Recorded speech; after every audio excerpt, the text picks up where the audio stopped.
우리는 흔히 인생을 길에 비유하곤 하지요. 그래서 우리는 누군가의 인생을 얘기할 때에 참 그 인생이 평탄한 인생이었다, 혹은 험난한 인생이었다, 굳은 인생이었다, 굴곡이 심한 인생이었다라는 표현을 하곤 합니다. 여러분은 지금까지 어떤 인생의 길을 걸어오셨습니까? 어떻게 여기까지 오셨습니까? 남들보다는 좀 순탄하셨습니까? 아니면 남들보다 훨씬 더 힘들고 어려우셨습니까? 그래도 부모님 덕에 혹은 배우자 덕에 가뿐하게 오셨습니까? 아니면 힘들게 겨우겨우 기어 여기까지 오게 되셨습니까? 혹시 여러분 지금까지 살아오신 길들 중에서 특별히 기억나는 길이 있으십니까? 성경에도 길에 대한 얘기가 참 많이 나옵니다. 제일 먼저 성경을 보면요, 노아와 에녹이 하나님과 동행했다라고 하는 말씀이 기록되어 있습니다. 동행했다라고 하는 말은 함께 걸었다라고 하는 말입니다. 즉 노아와 에녹은 하나님과 함께 길을 걸어갔던 사람들이란 말이지요. 여러분, 신앙생활이라고 하는 것이 과연 뭡니까? 하나님과 함께 길을 걷는 것이고 동행하는 것인 줄로 믿습니다. 그뿐만 아니지요, 성경에는 옳은 길, 의의 길, 좁은 길, 혹은 넓은 길, 생명의 길, 사망의 길, 수많은 길에 대한 이야기를 하고 있습니다. 그런데 성경에서 나오는 길들 중에서 가장 대표적인 길이 있다면 그것은 바로 광야길일 것입니다. 하나님은 이스라엘 백성들을 홍해에서 나오게 하시고 홍해를 건넌 다음에 40년 동안 광야길을 걷게 하셨습니다. 이스라엘 백성들에게 광야는 낯선 곳이었습니다. 그렇기에 하나님께서는 이스라엘 백성들이 본격적으로 그 광야의 길을 접어 들어갈 때에 이렇게 말씀하셨습니다. 오늘 본문 신명기 1장 29절의 말씀입니다. 내가 너희에게 말하기를 그들을 무서워하지 말라, 두려워하지 말라. 아멘. 하나님께서 이스라엘 백성들을 시내 산으로 이끄셨고 그곳에서 십계명을 포함하여 하나님의 계명을 주시면서 1년 동안이나 그들을 하나님의 백성으로 훈련시키십니다. 하나님의 백성이 어떻게 살아야 하는지를 직접 그들로 하여금 가르쳐 주신 것입니다. 어느 정도의 훈련이 끝나고 난 다음 그들 모두가 이제 본격적으로 가나안 땅을 향해 북상하게 됩니다. 그리고 가나안 땅을 목전에 둔 상태에서 모세와 이스라엘 백성들은 바로 그곳으로 들어가기를 주저합니다. 왜냐하면 그 땅은 낯선 땅이었고 그들이 걸어가는 길은 낯선 길이었기 때문입니다. 그래서 그들은 12명의 정탐꾼들을 선발하여 40일 동안 그 땅을 정탐하게 하지요. 이후에 정탐꾼들이 돌아와 보고를 합니다. 그리고 난리가 났습니다. 여호수아와 갈렙을 제외한 10명의 정탐꾼들은 하나같이 우리는 그 땅을 차지하지 못합니다, 우리는 그 길을 통과할 수가 없습니다라고 보고하였기 때문입니다. 그들은 자신들이 앞으로 가야 할 길에 대한 두려움과 무서움을 가지고 있었습니다. 하나님께서 괜찮다고, 할 수 있다고, 내가 너희와 함께하고 너희들을 도운다고 말씀하셨음에도 불구하고 그들은 여전히 무서워하였고 또한 두려워하였습니다. 우리는 신앙생활을 해가며 살아갈 때에 늘 길에 대한 두려움을 느끼곤 합니다.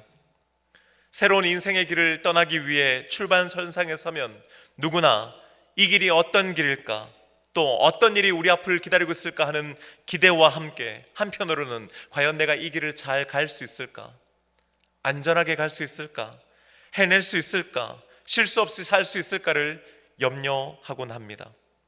그걸 아시는 하나님께서 광야길을 가는 이스라엘 백성들에게 제일 먼저 당부하신 것은 두려워하지 말라, 내가 너를 인도하겠다라고 하는 말씀이었던 것입니다. 우리가 우리의 인생길을 걸어가다 보면은 빠지기 쉬운 3가지 함정들이 있다고 합니다. 제일 먼저는 과거에 대해서 지나치게 후회를 한다고 합니다. 여러분 어떠십니까? 2024년이 이제 지나갔습니다. 지나간 2024년을 돌아보면은 후회되는 일이 많습니까? 아니면 감사하는 일이 더 많으십니까? 우리 대부분은 지나간 일에 너무 많은 후회를 한다는 것이지요. 또 현재에 대해서는 지나치게 불평하고 미래에 대해서는 지나치게 불안해한답니다. 하지만 여러분 생각해 보십시다. 우리가 지나온 길을 아무리 후회한다 한들 그 중에 단 하나라도 바꿀 수 있겠습니까? 우리가 지금 걸어가고 있는 이 길에 대해 불평하고 힘들어하고 원망한다고 해서 내가 지금 처해 있는 상황이 변합니까? 또 우리가 다가올 미래의 길에 대해서 아무리 두려워하고 염려하며 많은 것들을 계획한다 할지라도 아직까지 그 길이 어떤 길인지 알지 못하게 우리는 여전히 두려워할 수밖에 없다는 것입니다. 우리는 이런 세 가지 잘못된 함정에 빠지지 않고 이 시간 함께 분명하게 고백해야 하는 것이 있습니다. 그것은 바로 과거의 길은 하나님께서 주신 은총의 길이요, 내일의 길은 약속의 길이며 오늘 지금 우리가 걷고 있는 이 길은 하나님의 선물이라고 하는 믿음의 고백인 줄로 믿습니다. 현재를 영어로 present라고 합니다. 그런데 여러분 놀랍게도요, 영어로 선물 역시 present입니다. 무슨 뜻입니까? 현재는 하나님께서 우리에게 주신 선물인 줄로 믿습니다. 그렇습니다. 이 시간 좌우에 계신 분들과 함께 이렇게 한번 얘기해 보십시다. 과거의 길은 은총의 길입니다. 미래의 길은 약속의 길입니다. 오늘의 길은 선물입니다. 2024년 마음에 안 들고 힘들고 어려웠습니다. 하지만 지난 과거가 우리 마음에 안 들고 힘들고 어려웠다 하더라도 돌아보면 그 안에 하나님의 놀라운 은혜가 있었는 줄로 믿습니다. 하나님이 은혜로 도우셨기 때문에 오늘 이 밤 우리가 이 자리에 있을 수 있는 줄로 믿습니다. 우리가 갈 미래의 길은 약속의 길입니다. 왜입니까?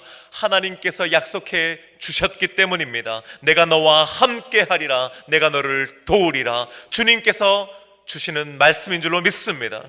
또한 하나님이 광야길을 인도하시면서 우리에게 주시는 약속의 말씀은 내가 인도하겠다라고 하는 말씀입니다.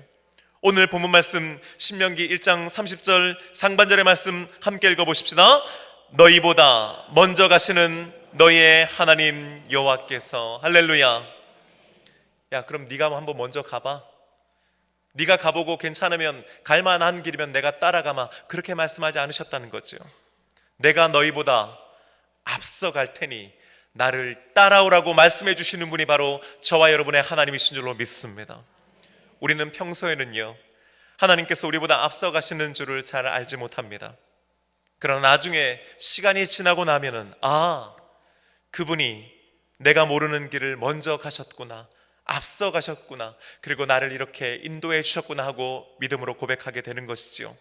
출애굽기 13장 21절과 22절의 말씀은 그래서 이렇게 증거하고 있습니다. 함께 말씀 읽어보십시다. 여호와께서 그들 앞에서 가시며 낮에는 구름 기둥으로 그들의 길을 인도하시고 밤에는 불 기둥을 그들에게 비추사 낮이나 밤이나 진행하게 하시니 낮에는 구름 기둥 밤에는 불 기둥이 백성 앞에서 떠나지 아니하니라. 아멘. 왜 하나님께서 이스라엘 백성보다 앞서 가셔야만 하셨습니까? 이스라엘 백성들은 모두 애굽 땅에 살고 있었기 때문에 이 광야를 경험해 본 적이 없었습니다. 광야를 걸어갈 줄을 몰랐습니다. 한 번도 가본 적이 없는데 어떻게 그 길을 알고 가겠습니까? 그러니 그 길을 아시는 하나님이 앞서 가시고 인도하실 수밖에 없었던 것입니다. 더군다나 그 길은 아주 불편한 길이요, 구덩이가 있고 절벽이 있고 거칠고 또한 척박한 땅이었습니다. 유능한 가이드라도 있었다면 따라가면 되지만은 그렇지도 않은 상태였고요, 그들을 이끄는 모세조차도 그 길은 가본 적이 없는 길이었습니다. 그러니까 아무도 한 번도 가본 적 없는 길이었기에 하나님께서 앞서 가셔야만 했고 앞서 가 주신 줄로 믿습니다. 우리가 잘 아는 시편 23편 1절의 말씀 우리 함께 말씀으로 읽어보십시다. 여호와는 나의 목자시니 내게 부족함이 없으리로다. 아멘. 여러분 왜 그렇습니까? 왜 우리에게 부족함이 없습니까? 2절의 말씀이 있기 때문입니다. 그가 나를 푸른 풀밭에 누이시며 쉴 만한 물가로 인도하시는도다. 할렐루야. 그렇습니다. 하나님께서 우리를 푸른 풀밭에 누이시면서 쉴 만한 물가로 인도해 주시기 때문입니다. 분당한 신교회를 섬기셨던 이윤재 목사님께서 쓰신 글을 제가 한번 읽고 참 은혜를 받았던 적이 있었습니다. 목사님께서는 이스라엘에서 신학 공부를 하신 적이 있었습니다. 그래서 이스라엘을 좀 잘 아시는 분이시기도 했죠. 근데 처음에 이스라엘 가셨을 때의 경험을 글로 이렇게 남기셨습니다. 한 번은 유다 광야를 버스를 타고 지나가고 있었다는 겁니다. 그런데 함께 가는 사람과 함께 창밖을 내다보는데 멀리서 양 몇 마리가 가고 있는데요, 그 앞을 한 사람이 앞서가고 있더라는 것이지요. 그래서 목사님이 물으셨다는 겁니다. 저 사람이 누굽니까? 그랬더니 옆에 있던 현지인이 이렇게 얘기하더라는 거예요. 아, 저 사람은 양떼를 이끄는 목자입니다 하고요. 그러고 나서요, 한참을 더 가는데 이번에는요, 양떼가 양 몇 마리가 가긴 가는데 이번에는 어떤 한 남자가 뒤에서 그 양떼를 몰아가더랍니다. 그래서 목사님이 말씀하셨다는 거예요. 아, 저 사람도 목자입니까? 그랬더니 그 현지인이 이렇게 얘기하더랍니다. 아닙니다. 저 사람은 양을 잡는 도살꾼입니다. 그래서 목사님이 궁금해서 물은 거예요. 어떤 차이가 있습니까? 그랬더니요, 가이드가 이렇게 얘기하는 겁니다. 양 앞서가는 사람은 목자입니다. 하지만 양을 뒤에서 몽둥이로 툭툭 치며 이끌어가는 사람은 목자가 아니라 양을 잡는 사람입니다 라고 말이죠. 하나님께서는 우리 앞서가 주신다고 약속해 주신 줄로 믿습니다. 그렇기에 그분이 우리의 인생의 목자이실 수 있는 줄로 믿습니다. 제가 미국 포트웨인에서 목회를 할 때였습니다. 한 번은요, 시카고에 있는 미용실에 머리를 자르려고 가서 앉았습니다. 미용사분이 어디서 오셨냐고 묻는 겁니다. 제가 포트웨인이라고 하는 곳에 왔습니다 그랬더니요, 그분이 잘 모르시는 거예요. 시카고에서 포트웨인은 한 4시간 걸리는데요, 사실은 시카고에 사시는 분들 대부분이 잘 모르십니다. 그래서 제가 포트웨인이 어디인지, 그리고 거기는 좀 어떤 곳인지, 한인들이 몇 분이나 사는지 이런 얘기들을 쭉 했습니다. 그런데요, 그 미용사분이 저한테 이렇게 얘기하시는 거예요. 아니 근데 손님, 도대체 거기를 왜 가신 겁니까? 하고 말이죠. 근데요, 저는 그분의 질문에 대답하지 못하고 그냥 아유 그러게요 하고 웃고 말았습니다. 그걸 다 어떻게 설명하겠습니까? 제가 시카고에 처음 유학 갔을 때는요, 공부만 마치면 빨리 한국으로 돌아오려고 했습니다. 거기서 제가 이민 목회를 할 거라고는 생각도 못했습니다. 미국 그 넓은 땅에 얼마나 많은 도시들 중에서 한인 겨우 300명도 채 살지 않는 그런 도시에 제가 살게 될 줄은 몰랐습니다. 게다가 그곳에서 개척교회를 할 거라고 하는 것은 꿈에도 생각해 본 적이 없었습니다. 어디 그뿐입니까? 2023년 1월 말쯤이었던 걸로 제가 기억합니다. 시카고 인근에 있는 제 지인 목사님들과 함께 차를 마시고 있는데 어떤 한 목사님께서 한국의 동선교회에 지금 담임 목사님 자리가 비어있다는 얘기를 한 겁니다. 그때 이런저런 얘기를 오가다가 저희들이 내렸던 결론은 누군가 좋은 목사님이 가시겠지였습니다. 그런데 9개월 후 그 누군가가 제가 되리라고는 저뿐만 아니라 거기서 함께 차를 마셨던 그 목사님들 중 그 누구도 생각하지 못했습니다. 하나님께서 인도하신 줄로 믿습니다. 여러분도 마찬가지입니다. 이 세상에 얼마나 많은 교회들이 있습니까? 이 세상에 지금 바로 이 시간에 설교하고 계시는 목사님들은 또 얼마나 많겠습니까? 그럼에도 불구하고 우리가 바로 이 시간 동선교회에서 송준호 목사의 설교를 듣고 있다고 하는 것은 하나님의 인도하심이 아니면 불가능한 것인 줄로 믿습니다. 그렇다면 여러분, 교회만 그렇습니까? 아닙니다. 우리의 삶 모든 순간순간 하나님의 인도하심이 있는 줄로 믿습니다. 잠언 16장 9절의 말씀은 그래서 이렇게 증거하고 있습니다. 함께 말씀 읽어보십시다. 사람이 마음으로 자기의 길을 계획할지라도 그의 걸음을 인도하시는 이는 여호와시니라. 할렐루야. 우리는 계획합니다. 우리는 계획할 수 있습니다. 하지만 그것을 인정하시고 승인하시고 이끌어주시는 분은 하나님이신 줄로 믿습니다.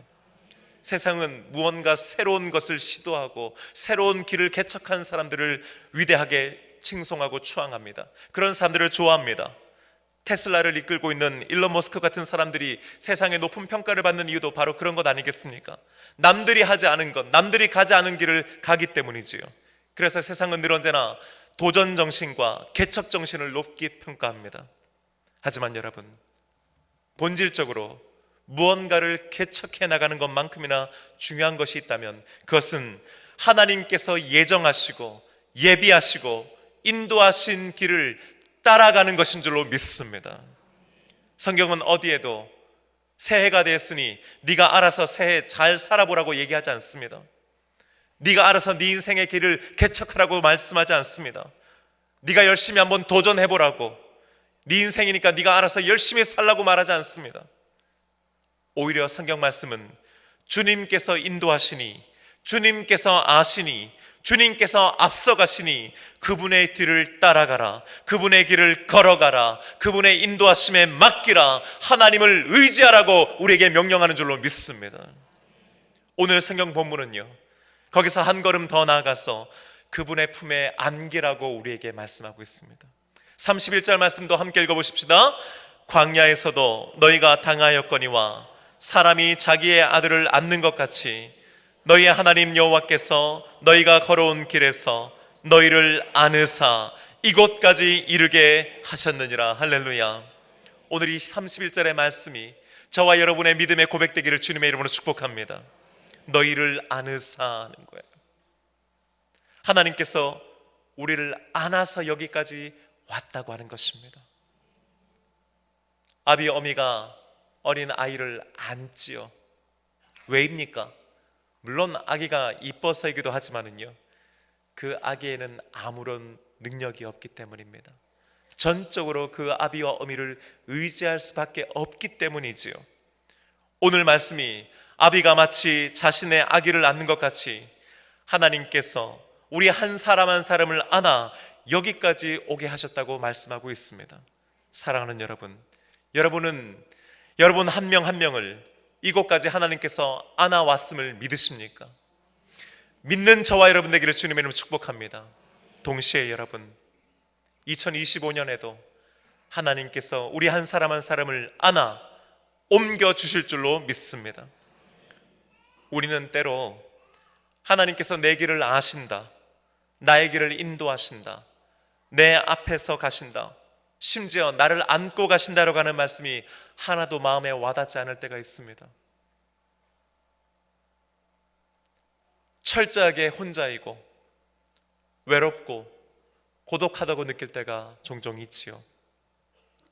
사방 어디를 보아도 길이 보이지 않을 때가 있지 않습니까?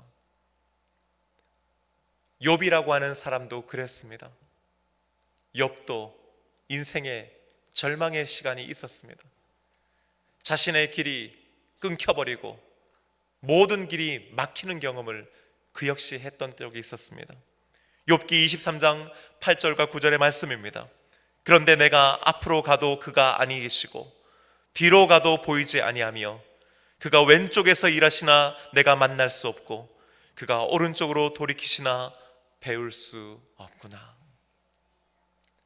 우리에게도 이런 욥과 같은 탄식이 나온 때가 있었을 것입니다. 하지만 여러분, 우리의 인생은 이런 간절한 절박한 탄식으로 끝나지 않습니다. 그 다음 이어지는 10절의 말씀입니다. 함께 읽어보십시다. 그러나 내가 가는 길을 그가 아시나니 그가 나를 단련하신 후에는 내가 순금같이 되어 나오리라. 할렐루야. 욥의 길을 아셨던 하나님께서 사도 바울의 길을 아셨고 베드로의 길을 아셨으며 송준호 목사의 길을 아시는 하나님께서 어찌 여러분 한 명 한 명의 길을 알지 못하시겠습니까? 우리는 지금 내딛고 있는 지금의 길만 겨우 알 뿐이지요. 과거의 길은 추억할 뿐이고 미래의 길은 아직 오지 않았기 때문에 우리는 알지 못합니다. 5분, 아니요, 오죽하면 한치 앞을 알지 모른다고 했지 않습니까? 하지만 여러분, 성경은 시편 32편 8절 말씀에서 오늘 우리에게 이렇게 증거하고 있습니다. 내가 내 갈 길을 가르쳐 보이고 너를 주목하여 훈계하리로다. 아멘. 하나님께서 우리의 갈 길을 가르쳐 보이신다고 말씀해 주십니다. 우리의 가는 길을 주목하여 보고 계시며 훈계해 주신다고 약속해 주시는 줄로 믿습니다. 사랑하는 여러분, 이 멀고 험난한 인생의 길, 지금까지 어떻게 오셨습니까? 지금 어디로 어떻게 가고 계십니까? 2025년의 길을 어떻게 가시겠습니까? 외롭고 힘든 우리의 인생의 길, 함께 걸을 파트너를 하나 선택해야 한다면 주님을 우리 인생의 길 가운데 모셔드리는 저와 여러분 되기를 원합니다. 이왕 걷는 우리의 인생의 길, 주님과 함께 걸으십시다. 주님께 길을 물으십시다. 주님께서 인도해 주시는 그 길을, 주님께서 먼저 가 주시는 그 길을 안심하고 믿음으로 함께 걸어 가십시다. 그렇게 2025년의 길, 아직 우리에게 열리지 않은 미래의 길이나 우리 앞서 하나님께서는 그 길을 가 주실 줄로 믿습니다. 그 주님과 함께 걸어 내년 이맘때에 한 해를 돌아보며, 맞아, 2025년 한 해 하나님께서 우리보다 앞서 가주셨지, 우리와 함께 가주셨지, 우리를 인도해 주셨지, 아니 우리 한 사람 한 사람, 나를, 내 가정을 안고 여기 와주셨다고 믿음으로 고백하는 저와 여러분 되시기를 주님의 이름으로 축복합니다. 기도하십시다. 우리의 길을 아시고 우리보다 앞서 가시는 하나님, 2025년을 시작하는 이 시간 우리에게 새로운 길을 보여주시니 감사합니다. 이 길을 홀로 걷지 않게 하여 주시고 우리와 함께 걸어주시겠다고, 우리보다 앞서 가주셔서 우리를 인도해 주시겠다고 약속해 주시니 감사합니다. 우리는 한 치 앞을 보지 못합니다. 그러니 주님만 바라보고 걷게 하여 주시옵소서. 때로 우리가 길을 벗어나 힘들고 어려운 순간에 처해 있을 때에 우리의 길을 보여주시며 우리를 지켜주시고, 양갈락길에서 망설이고 있을 때에 바른 길을 선택하도록 도와주시옵소서. 하나님 나라 가는 그 순간까지 우리 인생의 길에 좋은 안내자가 되어 주시옵소서. 감사하며 예수님의 이름으로 기도하옵나이다. 아멘.